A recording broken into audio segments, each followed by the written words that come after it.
అందరికీ నమస్కారం. 'లలిత' అనే కథ మొదటి భాగానికి స్వాగతం. సుబ్బలక్ష్మికి నలుగురు కొడుకులు, ఒక కూతురు. పై ముగ్గురు కొడుకులను బాగానే సెటిల్ చేసింది. నాలుగవ కొడుక్కి తినడం, తిరగడం తప్ప శుభ్రత, బాధ్యత లేనివాడు. వాళ్ళ అమ్మ చేతిలో పనివాడు లాంటివాడు. అందము, అణకువ, అమాయకత్వం, నెమ్మదితనం ఉన్న లలితకి కట్న కానుకలిచ్చి నాలుగవ కొడుకు కృష్ణతో పెళ్లి చేశారు. లలితకి ఆస్తిపాస్తులు ఉన్న ఉన్నతమైన కుటుంబం.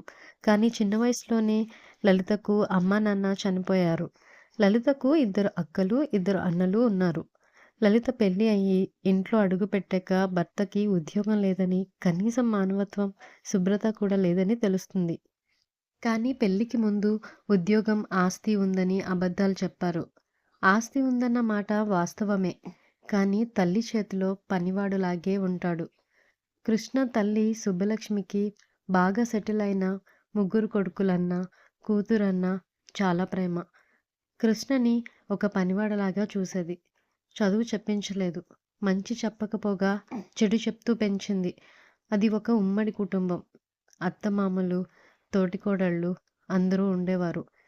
ఎవరూ కూడా లలితతో మాట్లాడేవారు కాదు.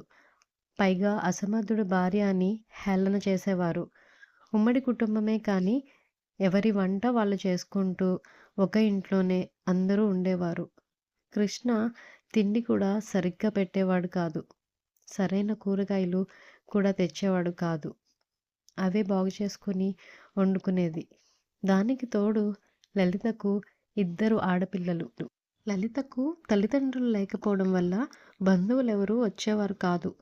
భర్త మంచివాడు కాకపోవడంతో అక్కలు, అన్నలు కూడా హేళనగా, చులకనగా చూడ్డం మొదలుపెట్టారు. అక్కలు, అన్నలు ఒక్కోసారి ఇంటికి వచ్చిన వాళ్ళు కూడా లలితతో మాట్లాడకుండా తోటికోడళ్ళతో మాట్లాడి వెళ్ళిపోయేవారు. లలిత వాళ్ళ కోసం వంటలు చేసి పెట్టేది. అసమర్థుడు భార్యకి విలువ ఉండదు. లలిత తన భర్త కృష్ణతో ఉద్యోగం చూసుకోండి, మనకు ఇద్దరు ఆడపిల్లలు ఉన్నారు. పిల్లల చదువులు, పెళ్ళి ఉంటాయి అని చెప్పినా వినేవాడు కాదు. మా అమ్మ నాకు ఆస్తి ఇస్తుంది, నేను ఉద్యోగం చెయ్యను అనేవాడు. తల్లి ఇచ్చిన కొద్దిపాటి ఆస్తి అమ్మి చాలీ చాలని బియ్యం, కూరగాయలు తెచ్చేవాడు. ఇంకా ఒక సరదా, సంతోషం, బట్టలు, పోషకాహారం, సినిమా, బంధువులింటికి రాకపోకలు, పెళ్ళిళ్ళకి వెళ్ళడం అలాంటివి ఏమీ ఉండేవి కాదు. ఒక భోజనంతో పిల్లలకి సరిపోతుందా? వాళ్ళకి కోరికలు ఉంటాయి కదా. లలిత పెళ్లితోనే తన కోరికలు, సంతోషాలు అన్నీ వదులుకుంది. తనకి పుట్టిన ఇద్దరి ఆడపిల్లల్ని కంటికి రెప్పలా చూసుకుంటుంది. వాళ్ళకి మంచి గుణాలు, సాంప్రదాయం, భక్తి, పెద్దల పట్ల గౌరవం అన్నీ నేర్పింది. తోటి పిల్లల్ని చూసి కొత్త బట్టలు వేసుకోవాలని, సినిమాలు చూడాలి అని, పుట్టినరోజుకి కేక్ కట్ చేసుకోవాలని ఉంటాయి కదా. లలిత అదృష్టం ఏమిటంటే ఇద్దరి పిల్లలు తన తల్లి బాధను అర్థం చేసుకునేవారు.